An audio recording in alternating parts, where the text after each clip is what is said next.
영산강의 중심에서 영산강 문화를 꽃피운 나주. 그러니까 어디까지가 만이고 어디까지 백제인가 이런 논란이 있는데 그 핵심 지역이 이제 영산강역, 그 중에서도 그 영산강역의 중심을 이루고 있는 나주 지역입니다. 고대 역사 기록에서 거의 찾아볼 수 없는 당시의 문화, 역사적 기록. 그 기록을 간직한 유물들이 하나둘 모습을 드러내고 있다.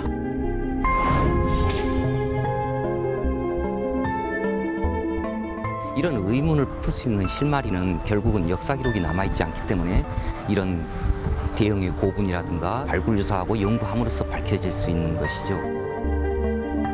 고분 속 유물들은 어떤 역사적 사실을 간직하고 있을까? 나주는 저희가 2000년의 시간여행이 가능한 역사문화 도시다라는 이야기를 합니다. 우리 전라도를 대표할 수 있는 그런 문화유산들이 굉장히 집중이 돼 있죠. 작은 한양이라 불리며 전라도의 경제, 문화, 군사의 중심지였던 나주로 2000년의 시간여행을 떠나본다.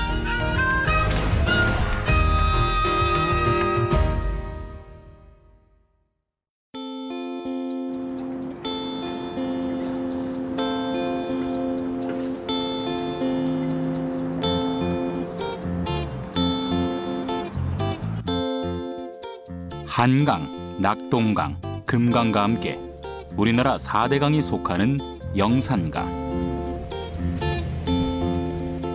과거의 생활은 강과 하천을 중심으로 이루어졌기 때문에 영산강의 물길은 삶의 중심이자 문화의 통로였다.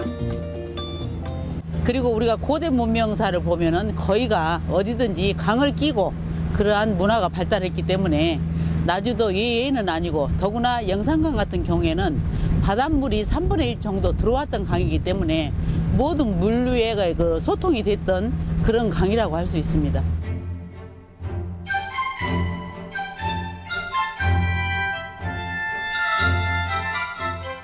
거대한 뚝이 놓이기 전까지만 해도 영산강 유역은 물길을 따라 물자와 사람을 실어 날랐고,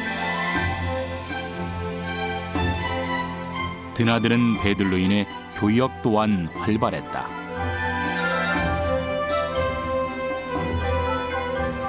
호남의 젖줄로 350리를 흐르는 영산강. 그 흐름의 중심에 위치한 곳이 바로 나주다.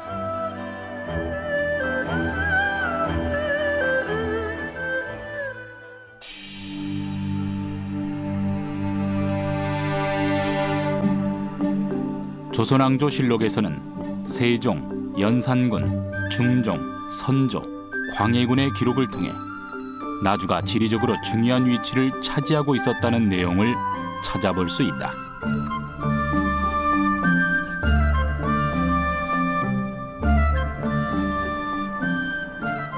북동에서 남서로 나주 땅을 굽이굽이 가로지르는 영산강은 나주 평야를 기름지게 만들었고, 그 물길은 내륙과 해양을 연결해 나주를 교통의 중심지로 만들었다.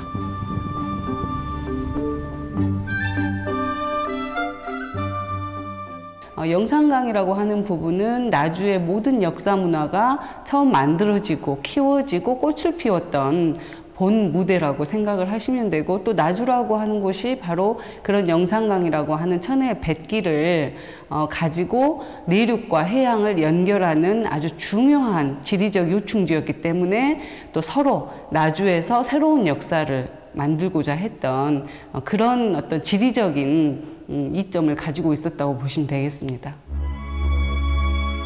나주는 후삼국 전쟁의 거점이었다.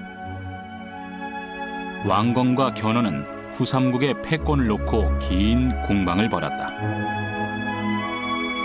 견훤과의 공방 끝에 나주를 정벌한 왕건은 고려를 개국할 때 이를 발판으로 삼았다.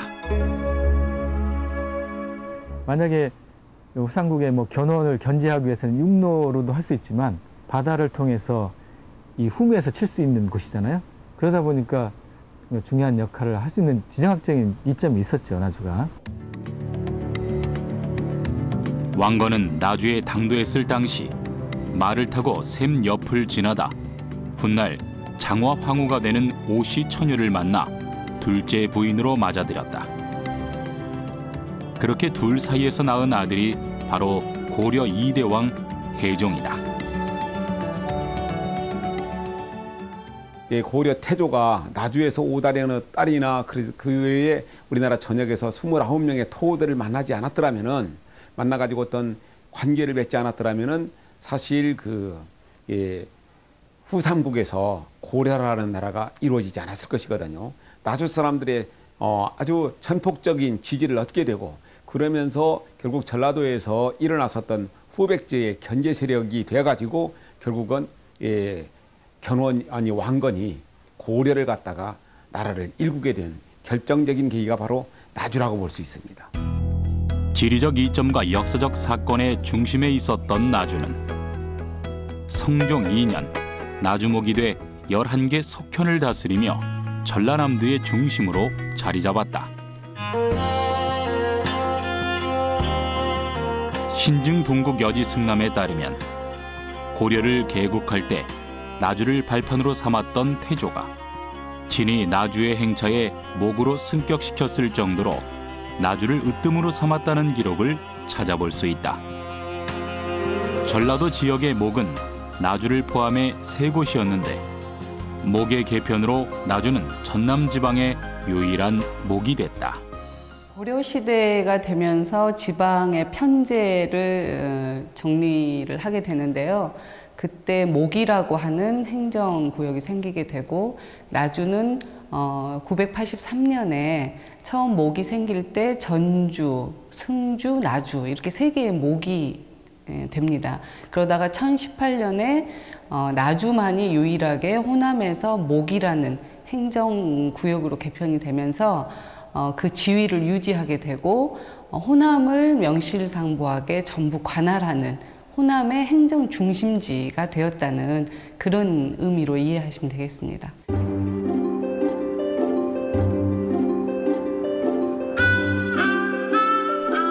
나주 평야는 손꼽히는 곡창지대로 비옥한 땅에서 곡식을 거둬 영산강의 물길을 타고 한양으로 보내졌다.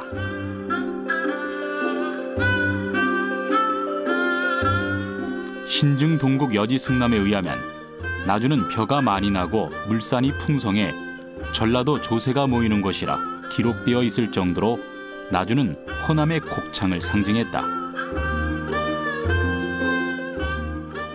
나주가 조선 후기에 가장 세금을 많이 거둘 수 있는 농토를 가진 그런 곳으로 이렇게 기록될 정도로 나주는 옛부터 영산강을 중심으로 한 여러 가지 그러한 천혜의 자연 조건 속에서 이쪽 지역의 가장 큰 도시로서의 위치를 점하고 있었죠.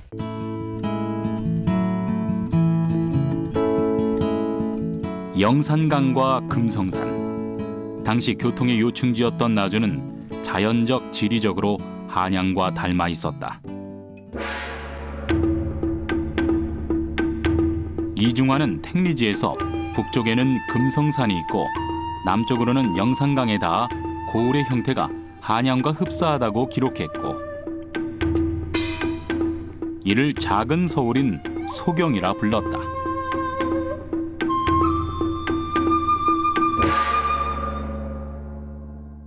나주는 이제 이중환의 택리지에 보면 소경이라, 그러니까 작은 서울이다, 뭐 그런 뜻으로 이렇게 굉장히 큰 고을이었고요. 또 읍성의 규모나 또 인구수, 지금부터 한 250년 전만 하더라도 나주 인구수가 7만 5천 정도 육박할 정도로 굉장히 큰 도시였고, 뭐 전체적으로 보면 조선시대 때 다섯 손가락 안에 꼽히는 그런 큰 도시였죠. 그리고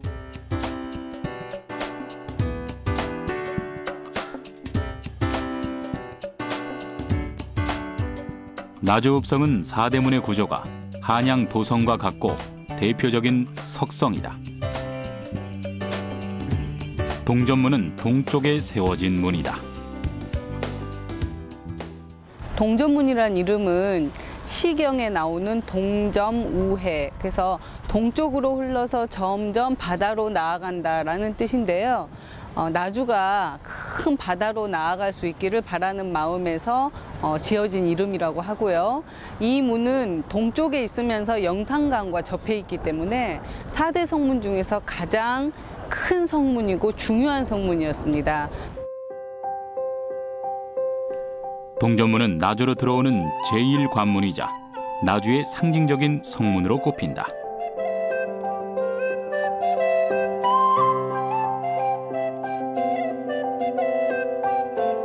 정도전은 나주로 유배 왔을 당시 동전문에 올라 나주를 바라보며 남방의 거진이라 기록했다.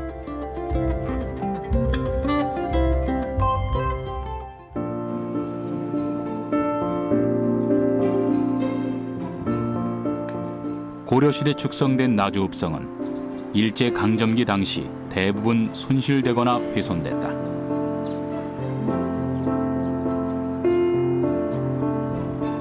서성문의 경우 다른 문에 비해 성벽을 쌓았던 기초 부분이 잘 남아있어 대표 읍성 유적지 중 한 곳으로 꼽힌다. 지금 이쪽 서성문에서 나주천까지 약 250m 되는 성벽이 남아있는데요.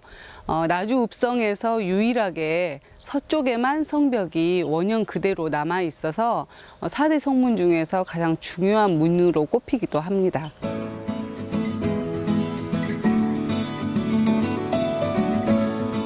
성벽 위에 지어진 집들과 기대 있던 집들로 인해 그간 그 모습을 찾아보기 힘들었던 성벽. 2014년 성벽 주변의 집들이 철거되고 250m 구간의 성벽은 100년 만에 그 모습을 드러냈다.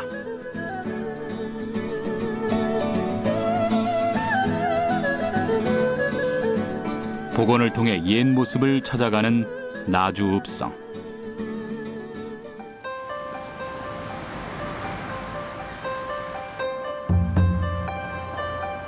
읍성 복원은 1993년 남고문에서부터 시작됐다.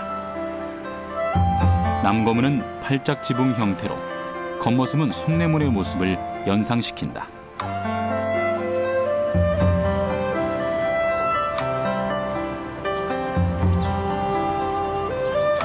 현재 터만 남아있는 이곳은 북망문의 터.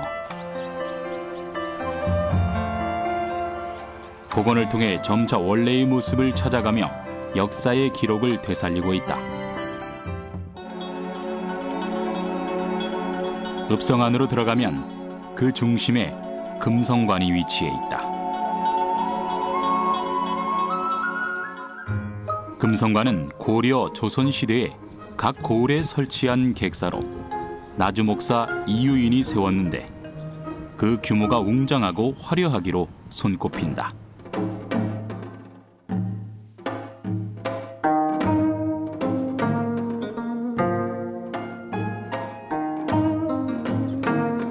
객사는 고려 초기 외국 사신이 방문했을 때 연회의 장소로 사용됐지만 조선시대에는 위패를 모시고 사신의 숙소로 이용할 만큼 용도가 다양해졌다.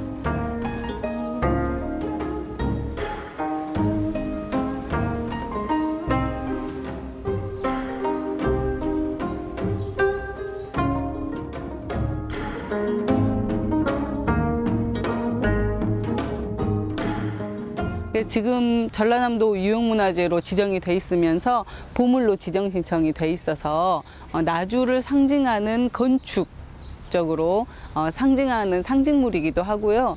또 이 공간은 나주인들에게 굉장히 정신적으로도 상징적인 공간인데요.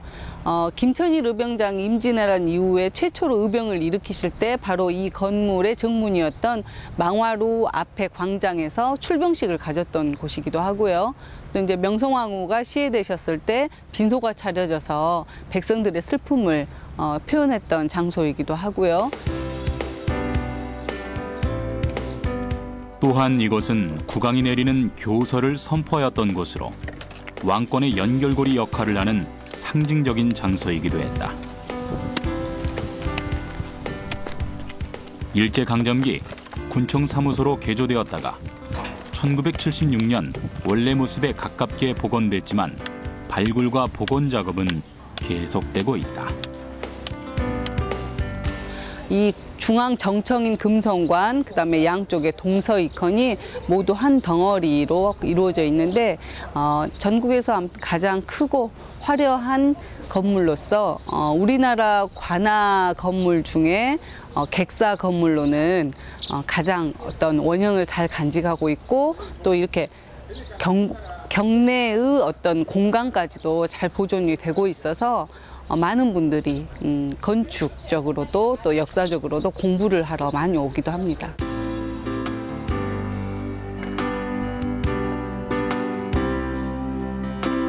조선시대 기록에 남아있는 건물터를 찾기 위한 발굴, 복원 작업.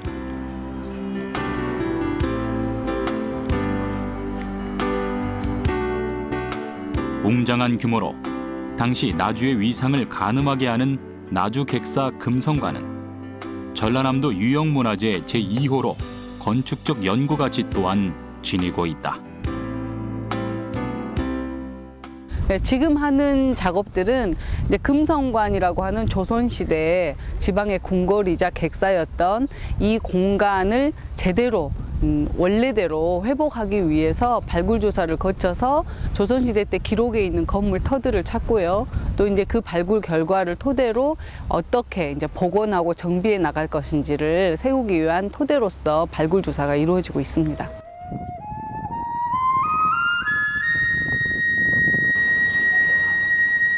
객사의 외산문 망화로 앞은 당시 역사적 사건의 주무대였다. 의병장 김천일은 임진왜란 때 의병 300명을 모아 금성관 망화루에서 출병식을 갖고 북쪽으로 출병했다.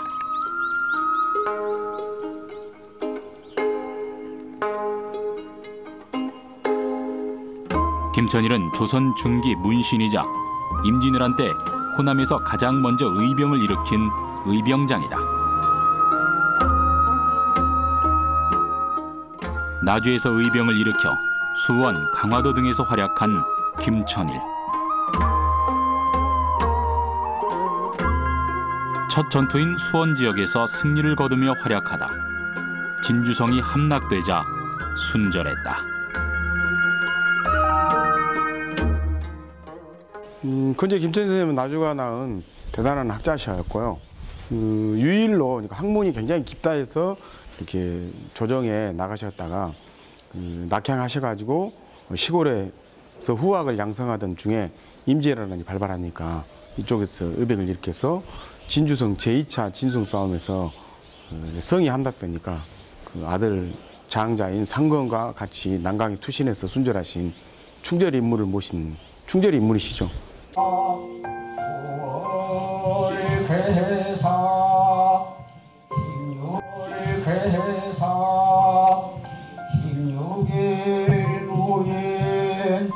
정열사는 김천일의 위패를 봉안하고 있는 곳으로 김천일이 최초로 창의 기병했던 음력 5월 16일에 매년 추모 제양 행사를 진행하고 있다. 흥진에 이르렀을 때 강원도 이천에 있던 30만이 진주로 몰려온다는 풍설이 나돌자 진주 지방에 모인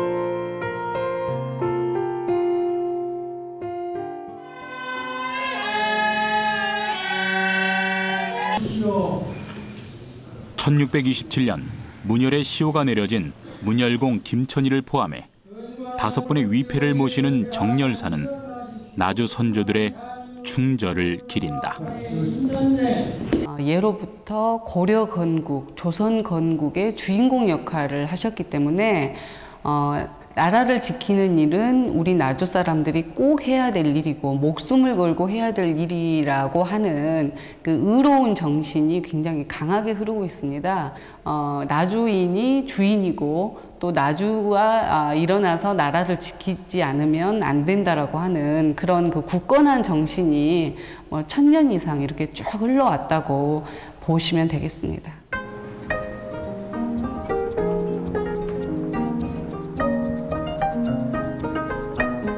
충절 정신의 시작에는 향교가 있었다. 향교는 조선시대 지방교육기관으로 나주 향교는 태조 7년인 1398년에 지어진 것으로 알려져 있다.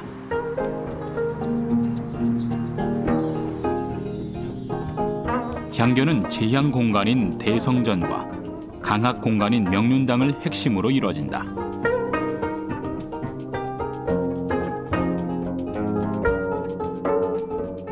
대부분 대성전이 명륜당보다 위쪽에 위치해 있는 것이 일반적이라면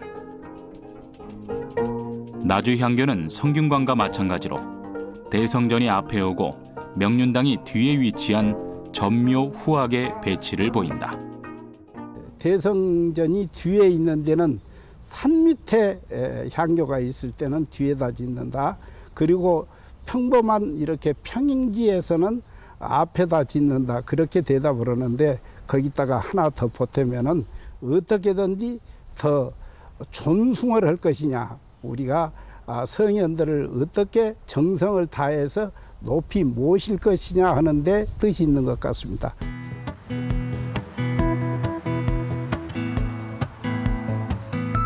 유생들이 공부를 하던 명륜당.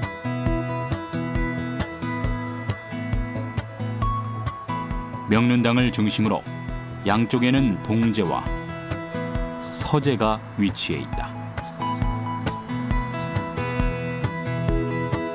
당시 교육시설로는 큰 규모였다.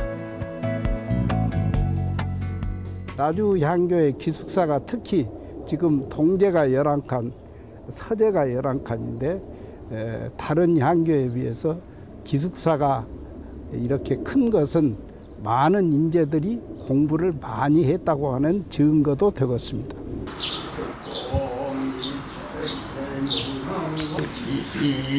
수많은 인재들이 학문을 닦았던 나주 향교. 이곳에서 많게는 1년에 10명의 급제자가 배출되기도 했다.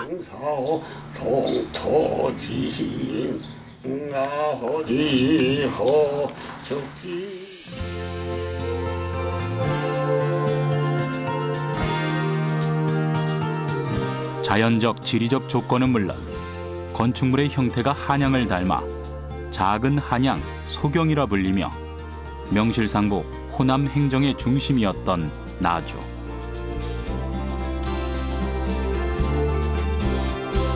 영산강 물길을 따라 나주의 역사를 더 거슬러 올라가 보자.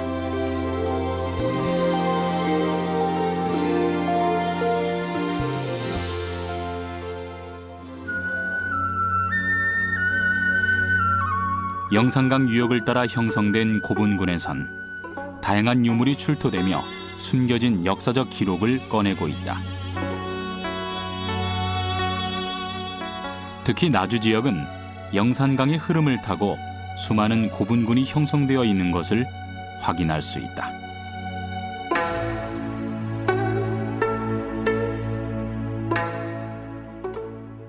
반남면이라든지 영암 일대는 큰 만으로 되어 있었습니다. 그건 영산내라고도 하는데 그만큼 해양하고 내륙을 이어줄 수 있는 중요한 역할을 하는 영산강이라는 뱃길이 있었고 이 수로 자체는 그 지역 사람들이 왔다 갔다 할 수 있는 중요한 길이거든요. 그러다 보니까 영산강 유역의 그 전용 온관이라고는 다양한 온관들이 생산돼서 그 뱃길을 통해서 공급되다 보니까 그 영산강 중하류역에 그런 고분들이 집중적으로 분포합니다. 그 뱃길을 이용해서.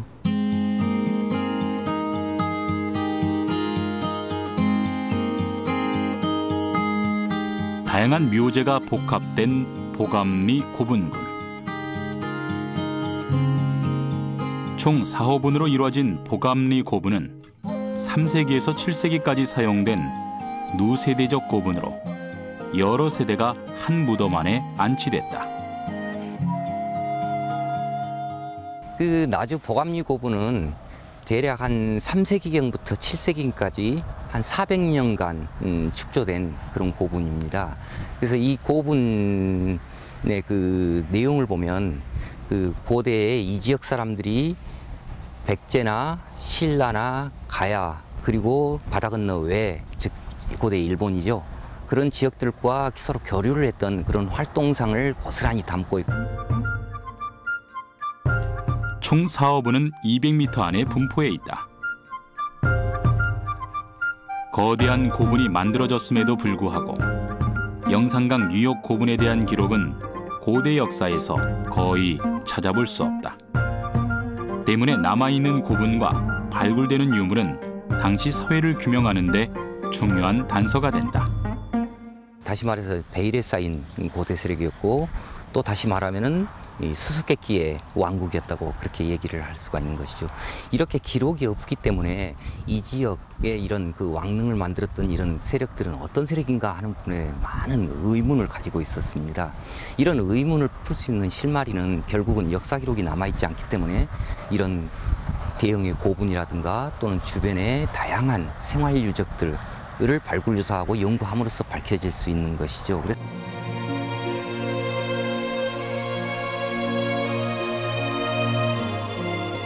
1996년부터 1999년에 걸쳐 보감리 3호분에 대한 발굴 조사가 이루어졌다. 보감리 고분 중 분구 길이만 40m가 넘는 3호분의 발굴과 조사 결과는 새로운 사실을 확인시켜줬다. 그 보감리 고분 발굴 당시에 굉장히 놀랬던 게 이 보감리 3호분입니다. 이 3호분을 발굴한 결과를 보면 한 무덤 안에 요즘 아파트를 연상시키면 될 것입니다. 그래서 아파트형 고분이라고 하는데요. 근데 한 고분 안에 수십여 개의 무덤이 층층을 이루면서 축적되었던 게 확인이 된 것입니다.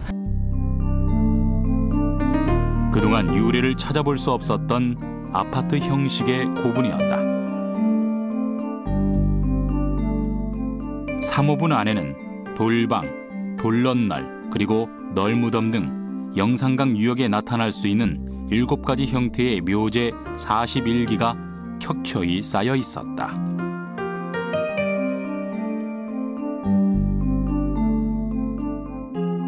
그 안에는 다양한 양식의 무덤이 묻혀 있습니다. 즉 다시 말해서 영산강 유역 전통의 대형 옹관 무덤부터 시작해서요. 그 다음에 횡혈식 석실, 돌방 무덤이라고 합니다만은 이 횡혈식 석실까지 묻히는 그런 그 중요한 유적입니다. 아파트 형식의 독특한 구조의 보감리 3호분.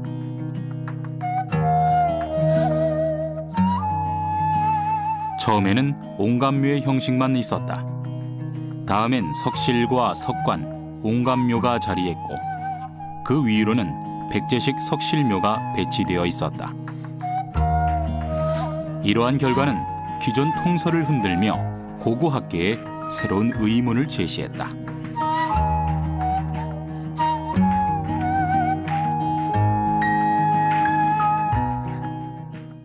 보통 이 백제와 마한의 관계를 대나무와 죽순, 동전의 양면 이렇게 표현하잖아요.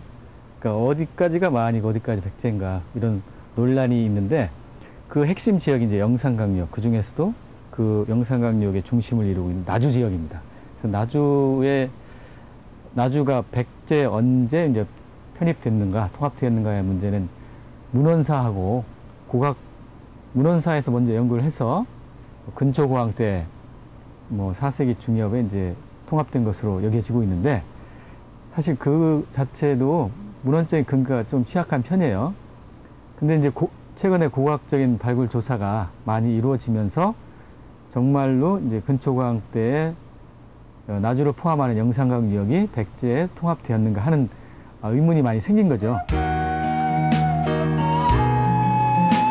삼국지와 후한서의 기록을 보면 54개국의 연맹체를 이루고 있던 마한은 삼한 중 가장 강대했다.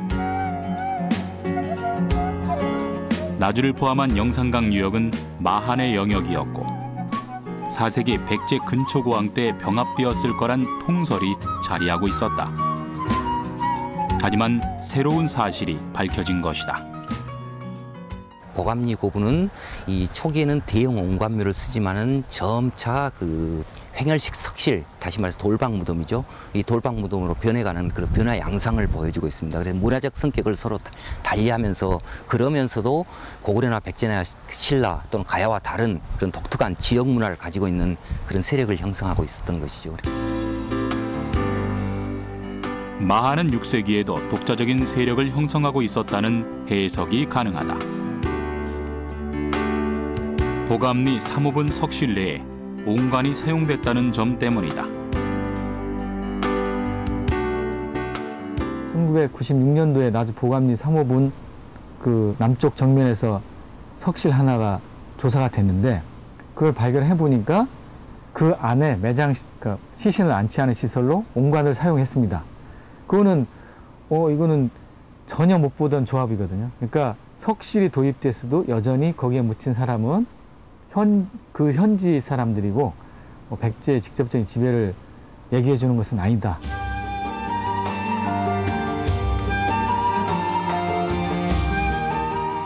마하는 옹관 고분 서위로 표상된다. 옹관은 항아리 2개를 맞붙여 관으로 사용하는 무덤으로 옹관묘는 영산강 유역의 독특한 매장 문화다.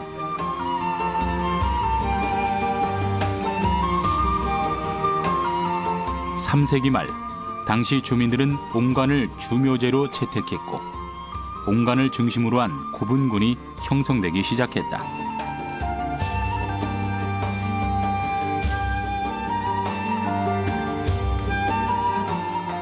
다른 지역에서도 옹관이 발견되고 있지만 영산강 유역의 옹관은 독자성이 뚜렷하다. 특히 호남 지역은 2m 높이의 대형 옹기가 만들어진 것이 특징이다. 높이가 최대 2m가 넘고 직경이 1.23m 정도 되는 2개의 옹기를 입구 부분을 이렇게 합쳐서 시신을 안치하는 그런 장법이기 때문에 당시에는 굉장히 높은 기술을 요하는 그런 기술이었다고 할 수 있겠습니다.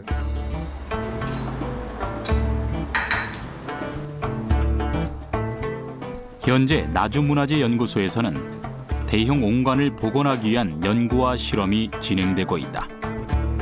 만드는 방법은 당시 상황을 고려해 제작된다.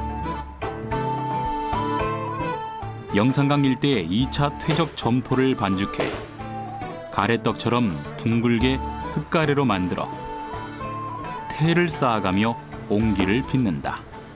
예전 같은 경우는 다 사람 손으로 하고 하면서 그 과정에서 이 안에 들어있는 기포랄지 이런 것들이 만약에 있는 상태로 불에 들어가게 되면은 그 공기가 부풀어 오르면서 터질 수도 있거든요. 그래서 두드리면서 이제 기면에 공기 같은 것들도 빼주고 그다음에 흙 조직이 성글게 있으면 두드리는 과정에서 좀 그 흙들의 조직을 이런 식으로 좀 치대주는 효과가 있습니다. 결과적으로는 이제 바깥에 문양이 생기는 장식적인 효과도 부차적으로 나오게 됩니다. 600년 이상 존속한 마하는 대형 옹관을 만들 정도의 기술과 문명을 갖고 있었고 백제와는 다른 독립적인 정치연합체였다.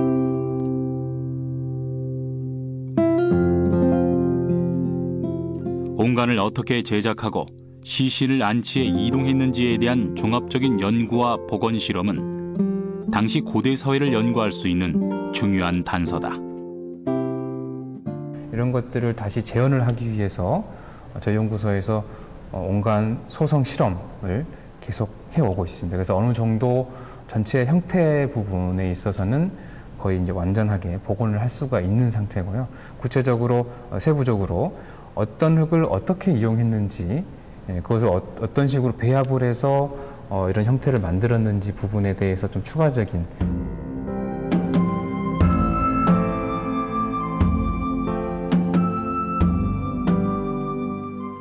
영산강 유역 고분에서 출토되는 유물들은 5세기 말에서 6세기 초까지의 활발한 교역과 독자적 문화권을 유지했다는 추정을 뒷받침하고 있다.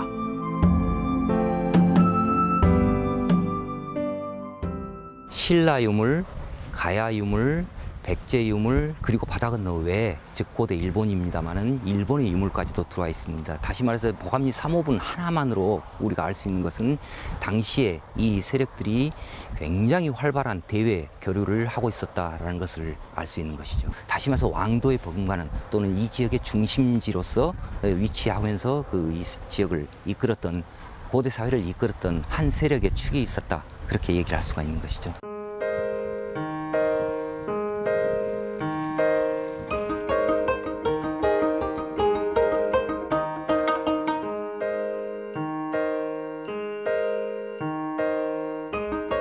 보감리 고분에서 출토된 유물만 해도 799점. 각종 토기류와 마구류, 구슬과 금 귀고리 등 다양한 유물이 발굴됐다.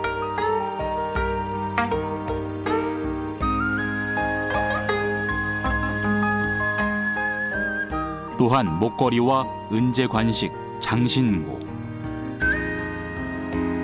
물고기 장식 금동 신발 등 권위를 상징하는 유물들도 모습을 드러냈다.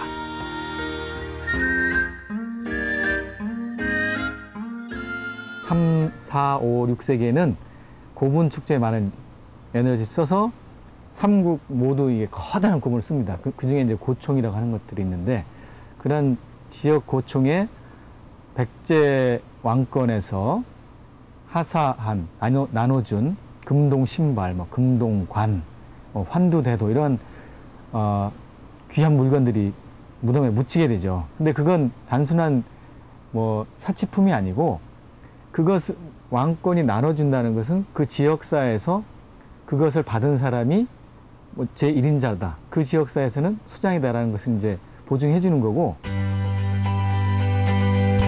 은으로 만든 모자 장식인 은제 관식. 보감리 3호분에서 발견된 은제 관식은 얇은 음판을 오려 만든 것으로 나뭇가지에 꽃봉오리가 매달려 있는 모양이다. 당시 신분과 관리의 또 다른 상징이었다.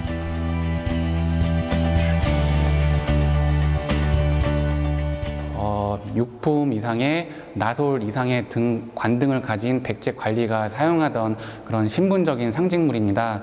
그래서 뭐랄까 중앙과 지방이 좀 더 엄격한 그 체제 안에서 좀 더 그 강력한 중앙의 통치를 기반으로 하는 그런 질서 체제로 편입되는 그런 상황에서 그런 관리의 상징으로서 사용됐던 은제 관식이라고 할 수 있겠습니다.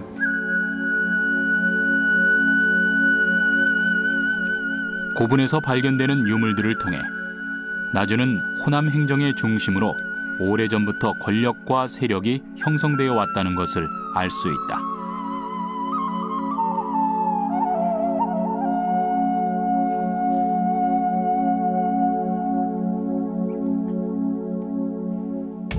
(1917년) 신촌리 9호분에서 발견된 금동관은 금도금한 구리판으로 화려하게 장식됐다. 유물로서의 가치뿐만 아니라 당시의 문화, 역사적 의미를 갖고 있다.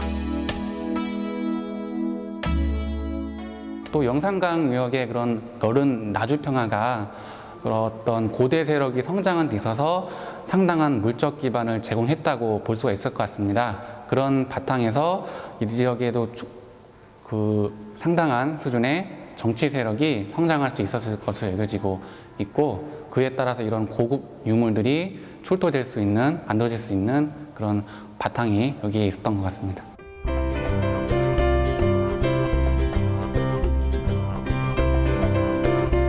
나주 지역의 역사적 기록은 현재도 계속 발굴 중이다.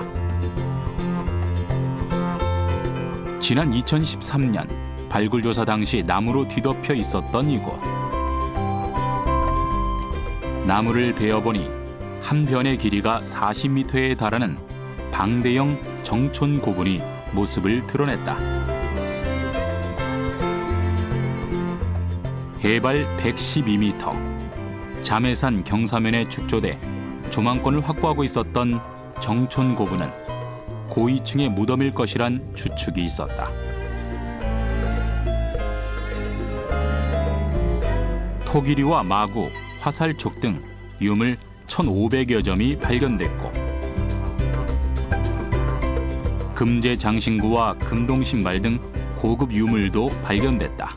이 1호석실, 정천고분 1호석실이 가장 먼저 축조가 되었습니다. 그 이유는 이제 금동 신발 때문에 그런 것인데, 금동 신발의 형태나 문양 구성, 그리고 공반된 유물들의 어떤 형식적인 특징, 뭐 유물 조합 이런 걸로 봤을 때 5세기 후엽으로 보는 것이 학계 전문 연구자들의 일반적인 그런 시각이라고 할 수 있습니다. 출토 유물 중 주목을 받은 건 금동 신발이었다. 2014년 10월 정촌구분 1호 석실에서 발견된 금동 신발의 형태와 문양은 거의 완벽했다. 발굴된 유물로 보아 무덤의 주인은 이 지역을 관할하던 고위층이었단 추정이 가능하며, 크기로 보아 실제로 신었던 것이 아닌 장례에 쓰는 장식용 신발 금동식리로 추정된다.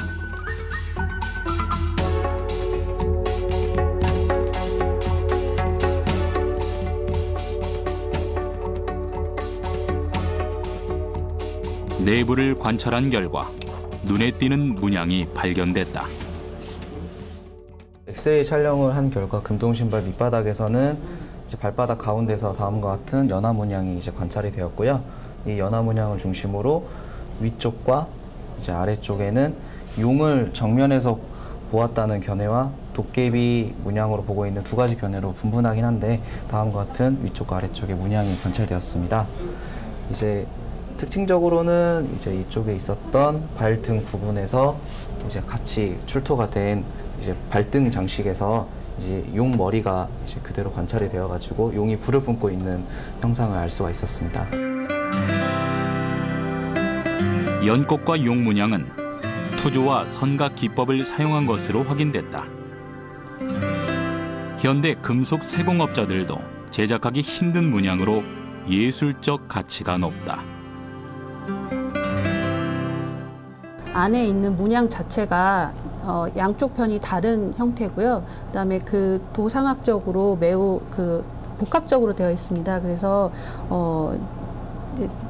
차후에 이제 그런 문양학적으로 연구할 가치가 매우 높습니다.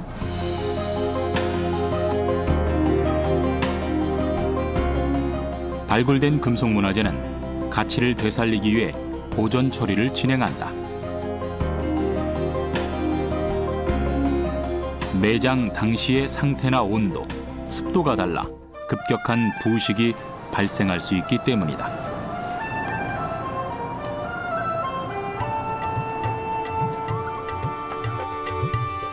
유물의 원형을 오래 보존하기 위해서 거쳐야 하는 보존 처리 과정은 보존 상태와 형태를 파악하는 조사로 시작해 부식 화합물을 제거하고 재질의 안정화와 강화 처리를 거쳐 파손된 부분을 복원해 보관하게 된다.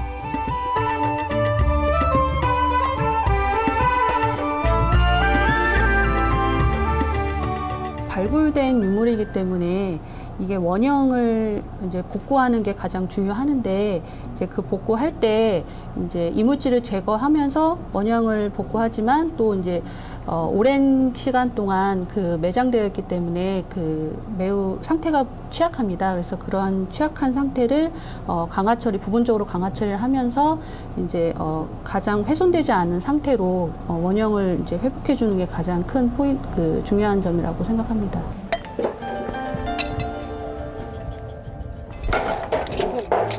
고고학적 발굴과 조사가 계속 이루어지고 있는 나주.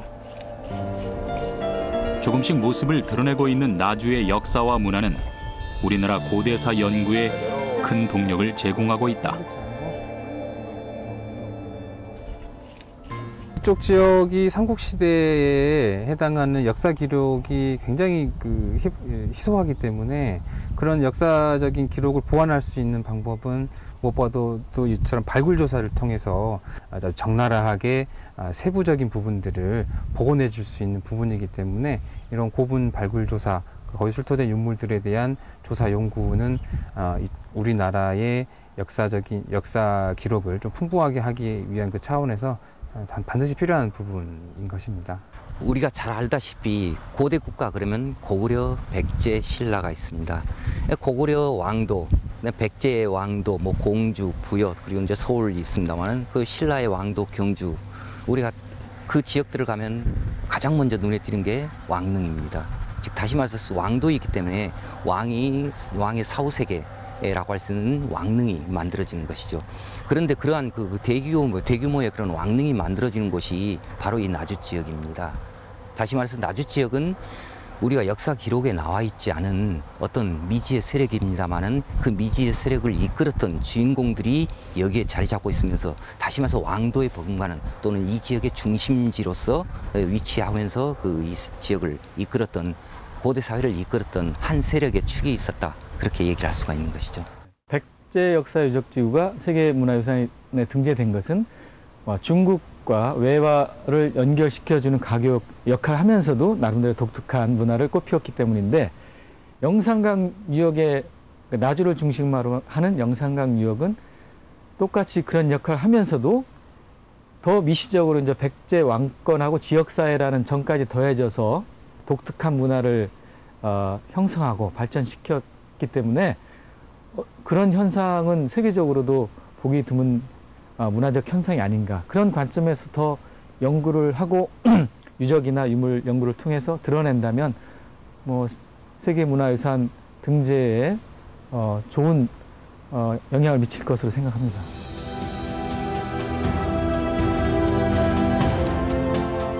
영산강의 중심에서 호남 행정의 중심으로 독자적인 문화를 형성한 나주에는 우리의 2000년의 역사가 살아있다.